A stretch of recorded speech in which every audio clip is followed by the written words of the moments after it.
Good evening. Nice to see you. I need to thank people. This is the 50-something year of the readings and still going pretty well, thanks to real dedicated people at UCLA. And here at UCLA, the English department has long been responsible, and the recreation department. It used to be recreational affairs, but we didn't like the ring of that. Though it used to be truer maybe than it is now. It began in the Sunset Canyon Recreation Center, which some of you will know. We had the Buenos Aires room, which overlooked the Olympic swimming pool below, and occasionally, well, it happened, that after a reading, some people might have had too much wine and ended up in the pool.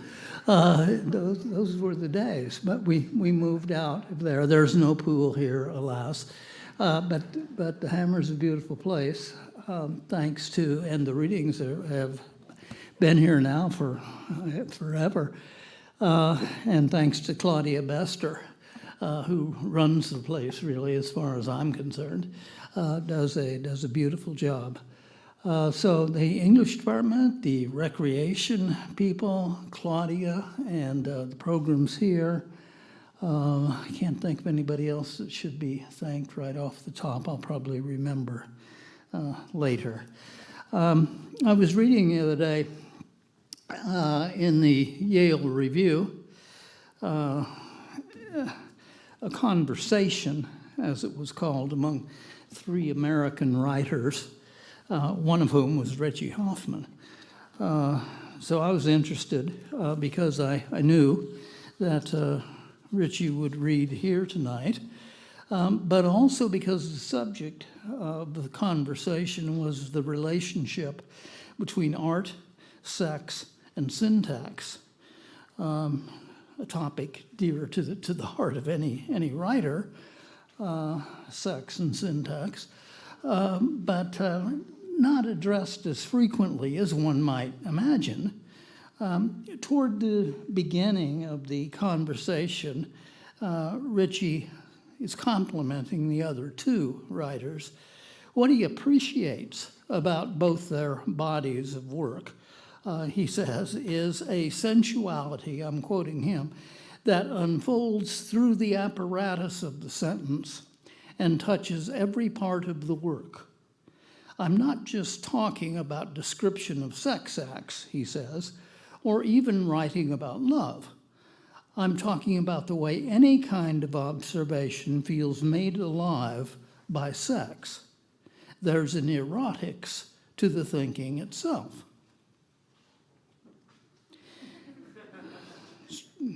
It's true. The intimacy between the erotic and the aesthetic, which goes back, to the beginning of written things, has been explored in more depth, at least since Freud, who reminded us that it's evident that concentration of attention on an intellectual accomplishment will result in simultaneous sexual excitement. I'm sure you all recognize that. William Gass puts it more palpably in a beautiful essay in one of his collections when he takes up the requirements of poetry, which include, I'm quoting him, a state of concentration on another, so complete it leaves you without defenses, altogether open, in which the artist's feelings have turned into sensations. Poetry and painting, he continues, are sexual acts. The artist is a lover and must woo the medium until it opens to him, until its richness rises to the surface like a blush. Could we adore one another the way the poet adores words or the painter colors, what would be the astonishing result? Richie paints as well as writes, so if we're to believe the poems. Gass's writer, the one he has in mind, might be most easily represented by Nabokov, say, or Juna Barnes, or James Joyce, where concentration, to use Gass's word, and Freud's, generates elaboration and multiplicity and floribundant imagistic effects. But it also manifests itself in writing that is almost the opposite, cool rather than warm, where devout attention to the medium yields exact detail, intense economy, and delicate formulation. The exemplar here, rather than say Nabokov, might be the Greek master, Konstantin Cavafy, or the American objectivist George Oppen, whom some of you might have some familiar with, or our contemporary Louise Glück. In his new poems, Richie Hofmann must be grouped with this latter bunch. I left my book. I was going to show you, hold it up and show you the cover, but there you go. Thank you, Richie. This is my helper, Richie Hofmann. I was going to show you the cover, which is Chip Kidd, the designer, wonderful designer. His telling cover of 100 Lovers, the title of the book, is a classical nude, a Hellenic statue. And a characteristic poem in the volume would be brief, elliptical or laconic, often sonnet length, though not often in strict sonnet form. So there's a lot of empty white page. So we're invited to return to the poems, to a lot of silence for all that whiteness, emptiness. And there's a lot of absence in the poems. But it's an absence that echoes, that resonates, like a museum's on a weekday. There's one parabolic moment in the book where Richie admires a musician. I'm not sure what the musician is playing. Maybe Richie will read the poem and tell us. It occurs to me that it might be a theremin, excuse me. No, maybe not. Maybe it's an onde marginal. I don't know. But anyway, there's this musician that he admires, about whom a critic commented, all technique, no passion. But the poet adds, but that was what I liked. All technique, no passion. Yeah, see, the secret is that the passion is part and parcel of the technique. It's a concentration, the technique, that asks for concentration in return. Richie Hofmann.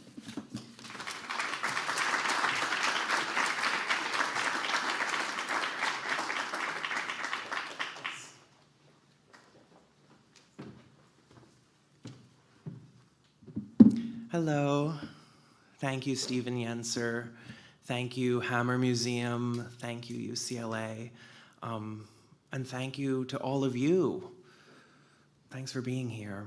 There's so much to do on a Thursday night, and I'm honored that you are spending it with me and with poetry. Not just because it's National Poetry Month, that 1 month a year when everyone pretends to care about poetry. But I know for all of you, every month is National Poetry Month.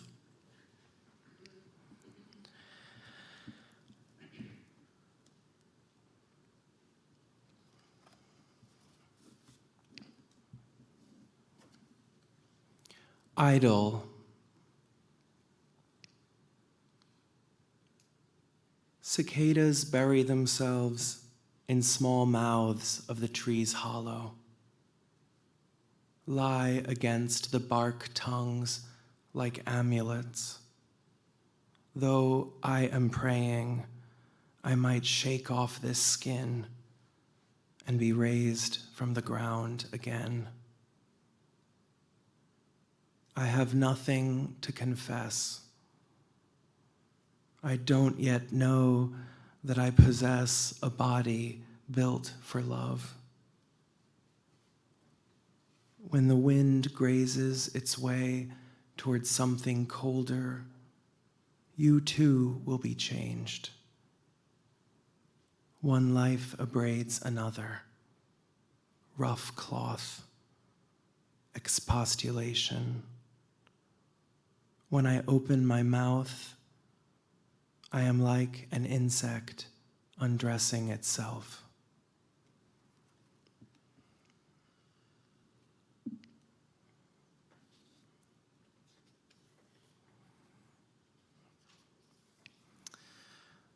I'll read short selections from both of my books tonight.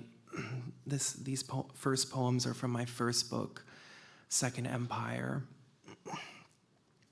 And it's really marvelous to be reading in a museum space because when I'm lost as an artist, which is most of the time, I so often find myself turning to visual arts and to music and to museums in particular as spaces for inspiration, for finding myself, for a new way of seeing or hearing the world.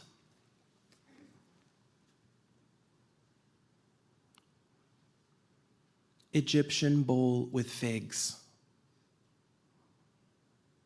In the Egyptian gallery, dried fruit left in a bowl, as if time and beetles and a dead king had chewed around them, picked the fig flesh from his teeth, wiped clean his gaudy, painted lips, before his body was brushed with resin, a ball of linen lodged in his mouth, in his rectum, before a hairless priest pulled the brain out through the nose with a hook.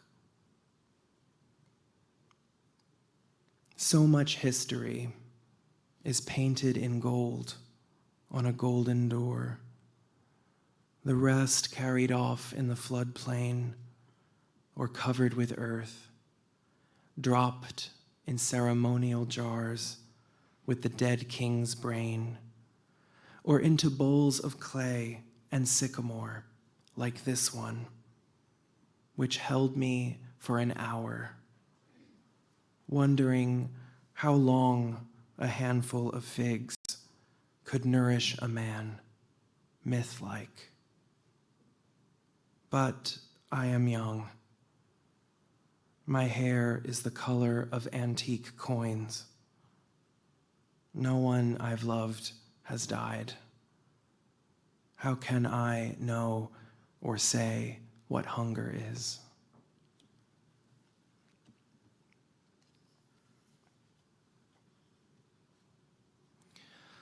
There are times as a poet where you get a really great idea for a poem, but the problem is you don't know how to write it.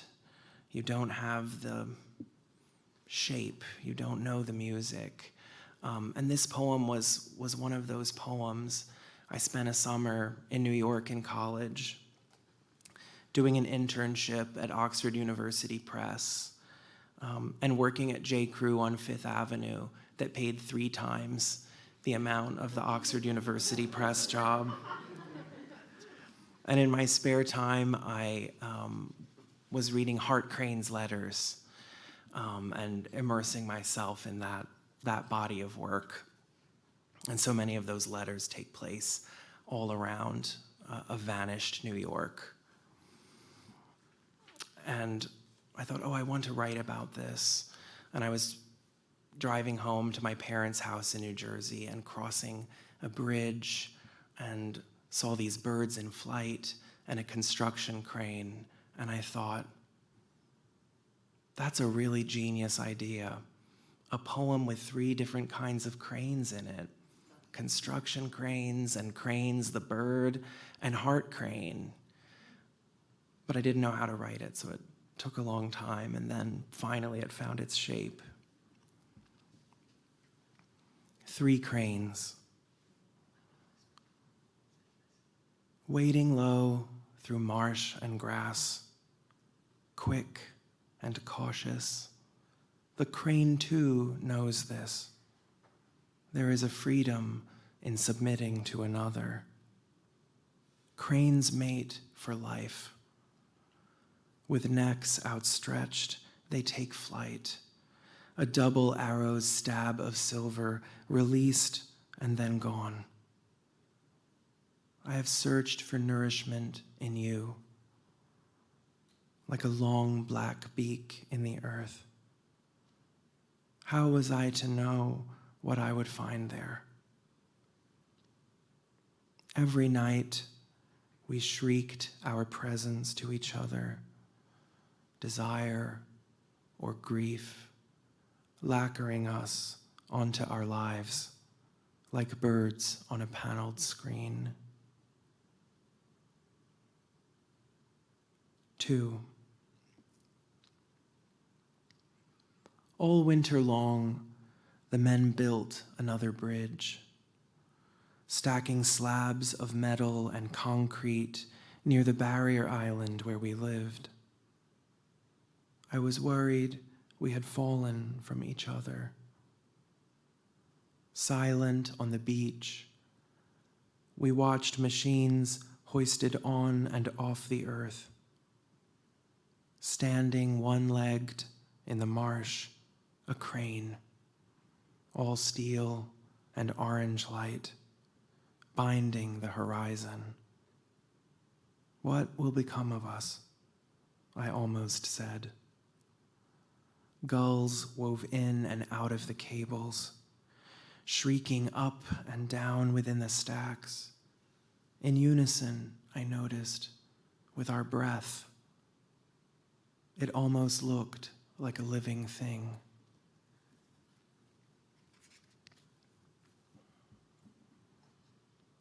Three. Lying on my stomach, reading Crane's letters again, I felt a hand behind me. Orange light pressed the window. The hand that touched my shoulder was yours. I know now there is such a thing as indestructibility. Your confessor, I listened for your breath, the cables enclosing us and pulling us upward, but felt only the ceiling fan and traffic somewhere chafing against a wet street. Then your lips on my neck. I think the sea has thrown itself upon me and been answered before I closed the book and turned my body under yours.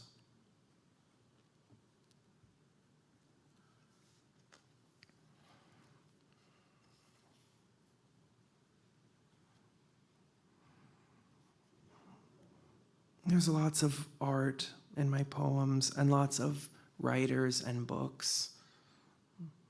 People can criticize that, but I don't know. What else is there to write about? Reading books, falling in love with writers, trying to connect with dead people. It's what we're always trying to do. When I first got to college, I wanted to study literature, so I went to this pre-orientation thing. And there was a very ancient medievalist who was randomly assigned to be my advisor. And I diligently signed up to take the introductory English course. And I showed him my proposed schedule, and he said, "You don't want to take that. That's going to be so boring. Take something more exciting, deeper in the English major. I'll sign off. I don't care about requirements." I really like that. I try to be that for my students now. And by some stroke of luck, I ended up in a course that changed my life, a course called Modern Poetry and Poetics, taught by Bonnie Costello. And she had this marvelous tradition in the class of giving each student a book of poems by a poet she imagined they would admire based on their taste and what she had come to know of our obsessions in class and the poets I wrote about. I think I wrote about Auden and Hart Crane and Eliot for that class. And on the last day, she gave me a book, and the book was Divine Comedies by James Merrill. And that experience really changed my life. I found a writer who just opened worlds to me. And I'll read a short suite of poems that engage in some way with James Merrill's work.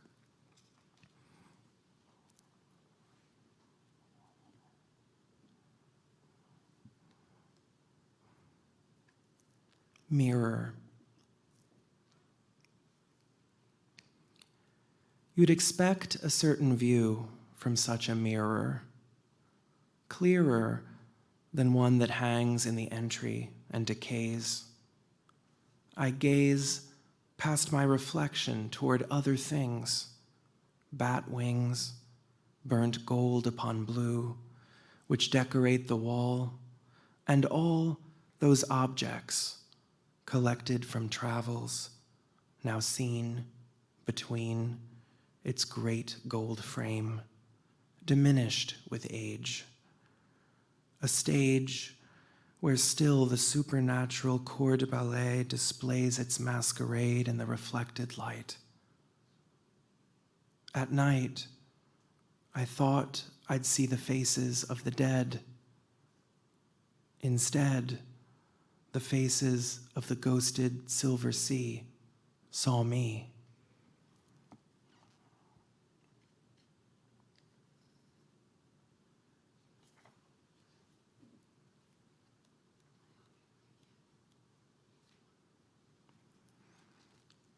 Erotic archive. We sleep in his bed, among his silent books. Though I never knew him, I've spent my life thinking it's his ghost I belong to. We pass his books between us. We read inscriptions meant for him. We record them dutifully, remembering the blue room of an evening. I look past the window the light changes through, past the boats with their tied-up sails and canvas covers. The windows show the sea as unattainable and distant as art, our lovers far away.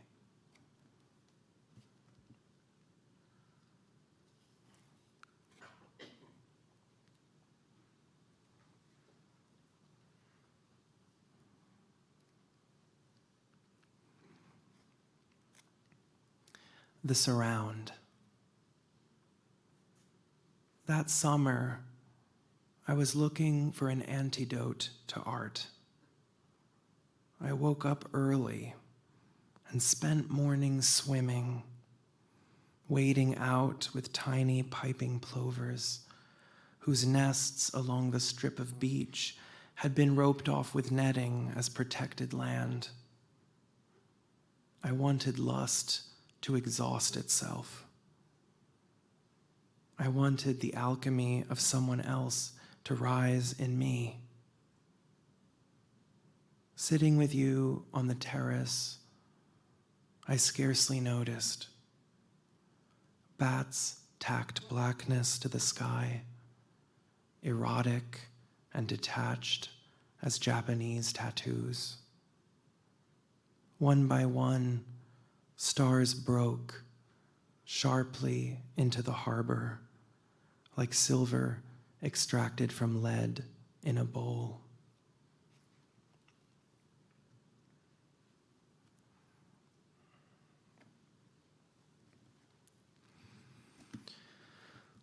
I'll switch now to this new book, 100 Lovers, which just came out in February.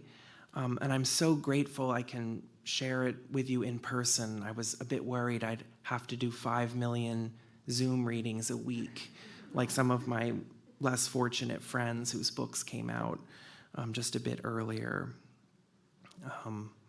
As Stephen mentioned, the cover was done by the legendary Chip Kidd, and it's totally beautiful, isn't it? I know. I've been saying that the cover is such an object of beauty that even if you have a strong dislike for my poetry, it's still worth owning as an art object to display. I mean, you should read it too, but if you don't want to, you can just look at it. I really wouldn't mind. That's what I do all day, just look at it. And this book, it's a kind of erotic journal. And as I was working on the new book, I was pushing myself to make poems that felt sharper, a little more immediate, a little more like diary entries, but hopefully still artful.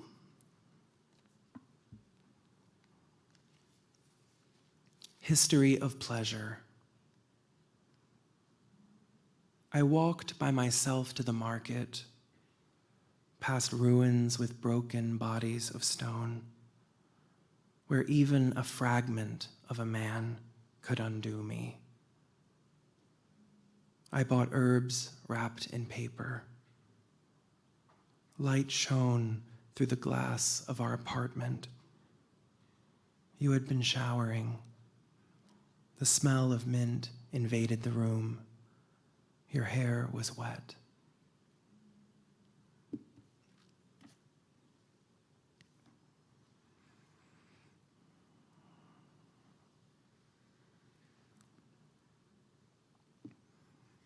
I mentioned a bit about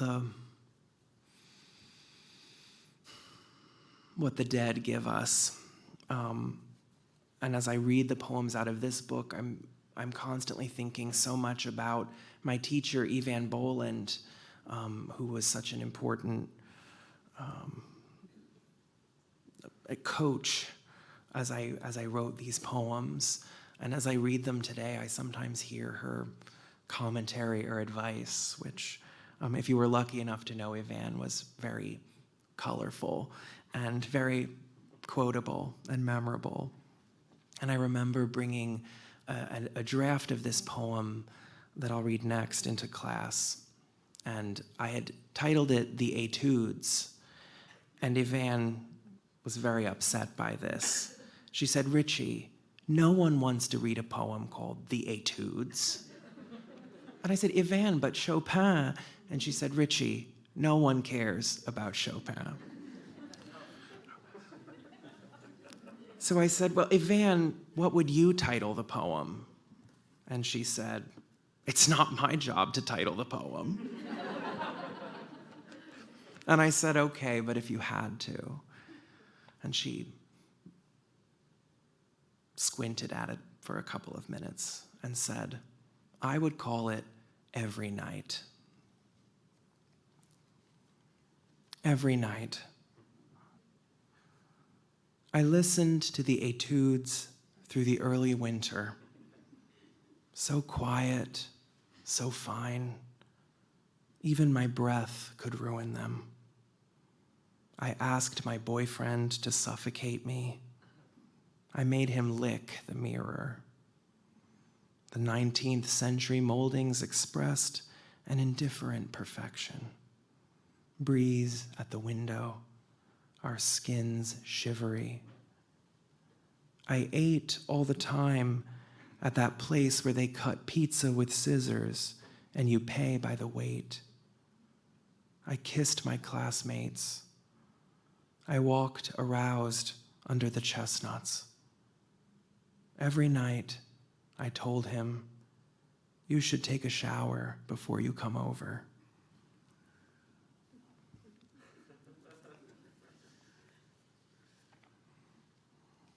I've gotten more perverse as I've aged, too, as the poems will reflect.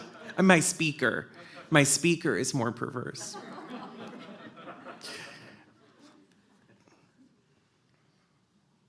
A poem about falling in love with a singer, a bass. German cities.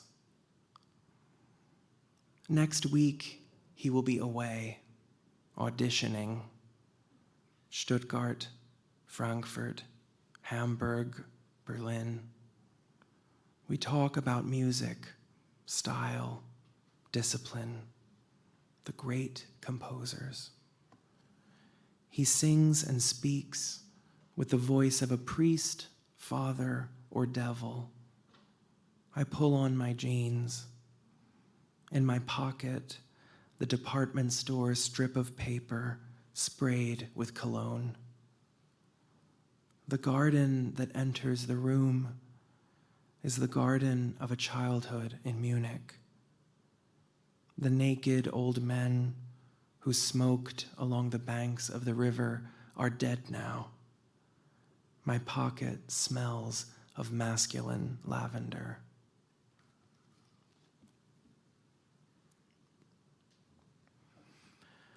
Oh, I should say, not to disappoint you or to send you running from buying this art object, but there are not 100 lovers in the book. There are not 100 poems each about a different lover. Some readers have been disappointed to learn that. It's also not a definitive ranking. They just float in and out.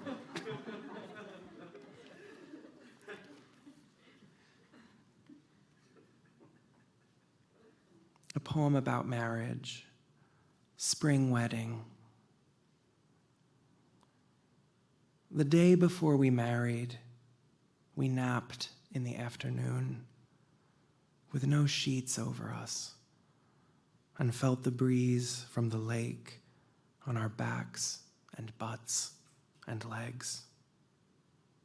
It felt different, a small rebellion, though we've slept in one another's arms for 10 years, like little beasts, vulnerable and hairy, with saliva on our skin. The next day, we were men again, ironed shirts, knotted ties of silk, deodorant, parted hair, promises. We will have children. We will buy another house. One of us will get cancer.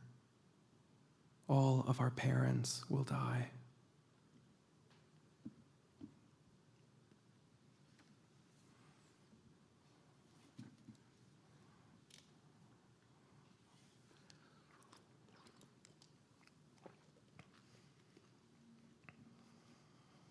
A friend came up once and said they really would like that read at their wedding, but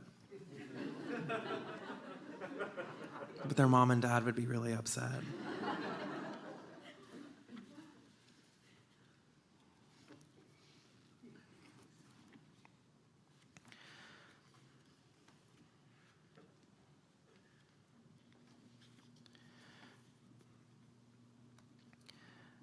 This next poem, I apologize, it's crude, but it is educational.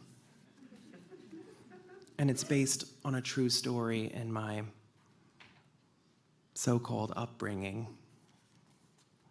It's called The Fables.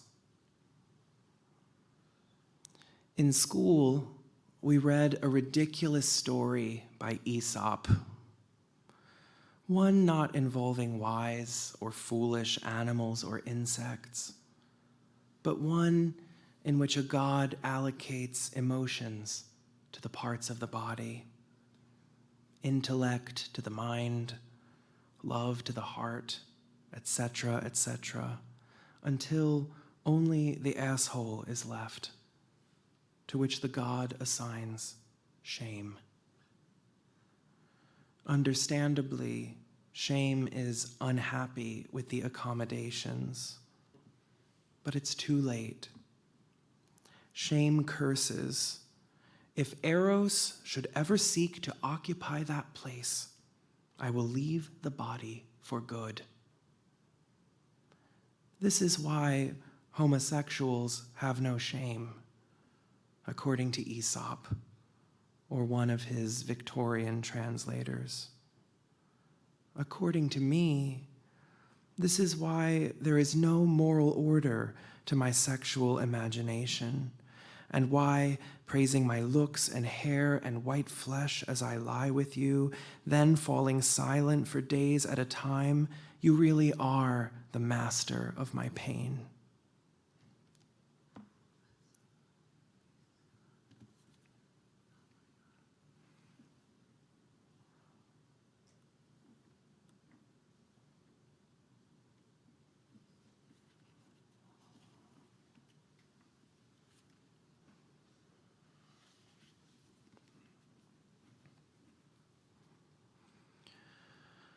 One of my passions is teaching students, watching them taking their first steps into poetry. And they often struggle with titling things, as I still do. So I often advise them to just have a stand-in title that could be the title for any poem of theirs, something capacious, like Sad Landscape, or something like that. And I've often used Male Beauty as mine. This is a poem called Male Beauty.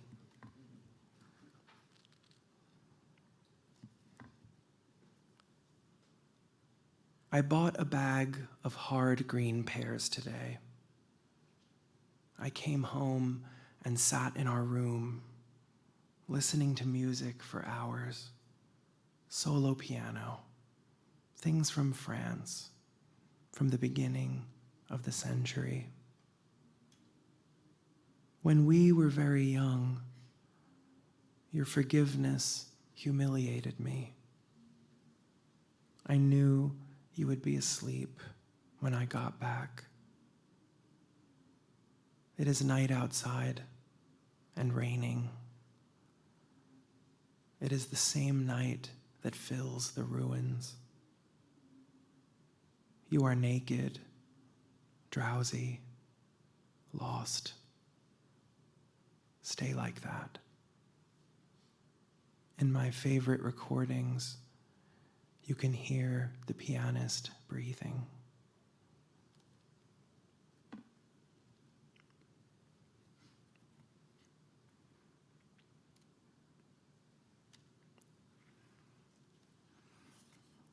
The other thing I love about teaching is giving my students impossible, sadistic assignments that I myself could never achieve or accomplish, just to keep them on their toes.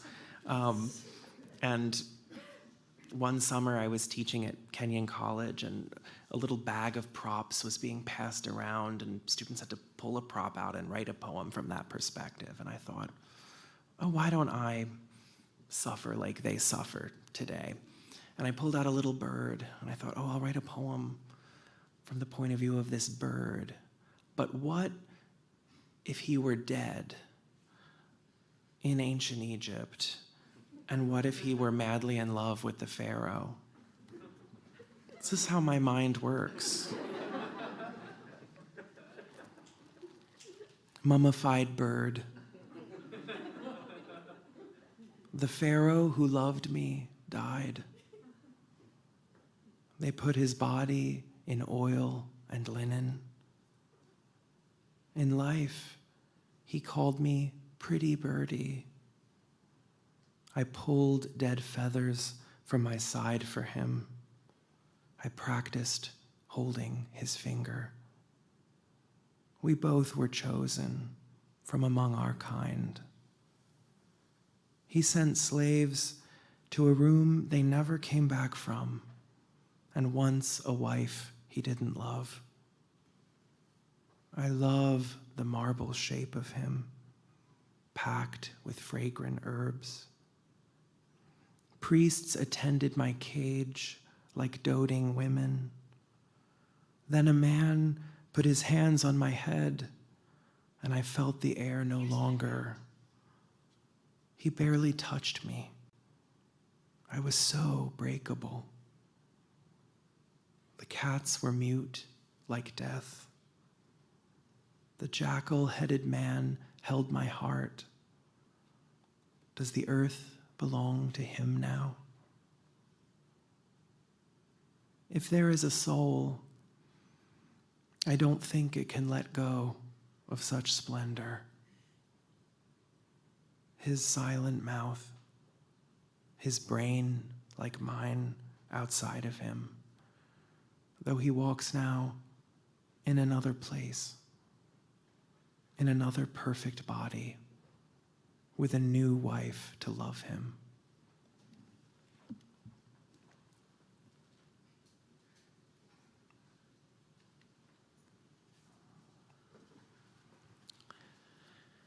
I'll bring us back to my favorite place, museum.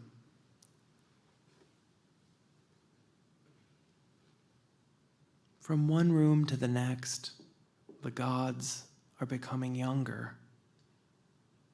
One's face is broken, but he still holds his flute and harp. For a week, I have wanted to be broken in your hands, offering nothing in return. The earliest pipes, made of river reeds, have disintegrated. I worry our hearts are growing cold. At the far end of the room, Mercury is a boy already. I will abandon you. I will come back.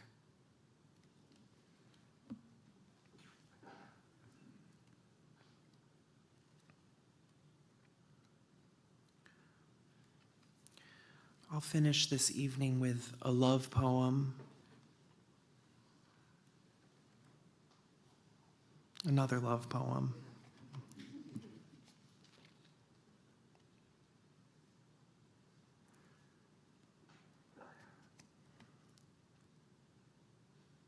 French novel. You were my second lover.